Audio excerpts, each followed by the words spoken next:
President Obama says he is shocked and outraged at the murder of Dr. George Tiller, one of the few doctors in the country who provided late-term abortions. Our local national correspondent Jeff Glor is in Wichita, Kansas, with the very latest. Good morning, Jeff.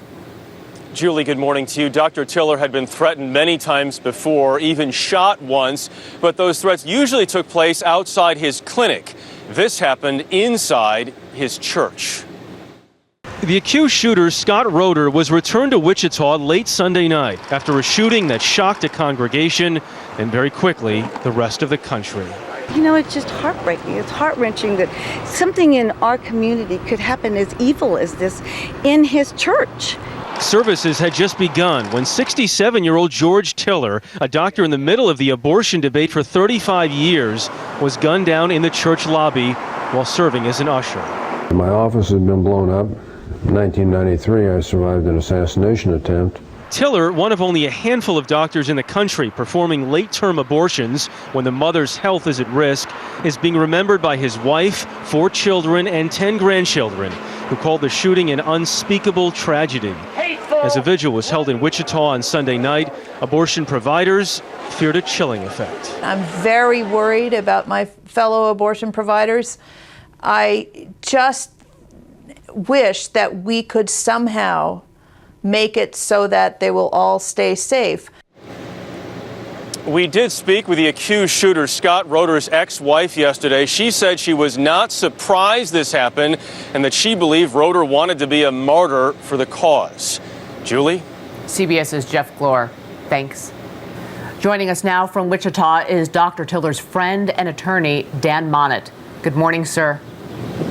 Good morning, Julie. Did Dr. Tiller have security?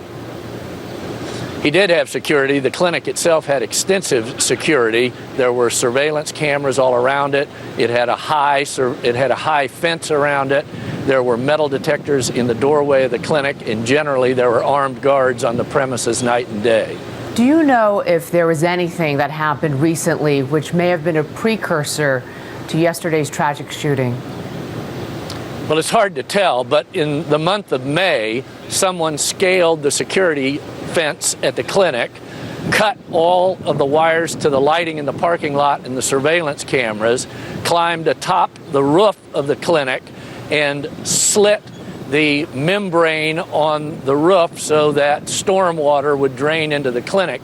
At that time, we requested that the FBI take an active role in the investigation, and since then, they have taken an active role. Can you explain why Dr. Tiller continued his practice all these years despite all the harassment?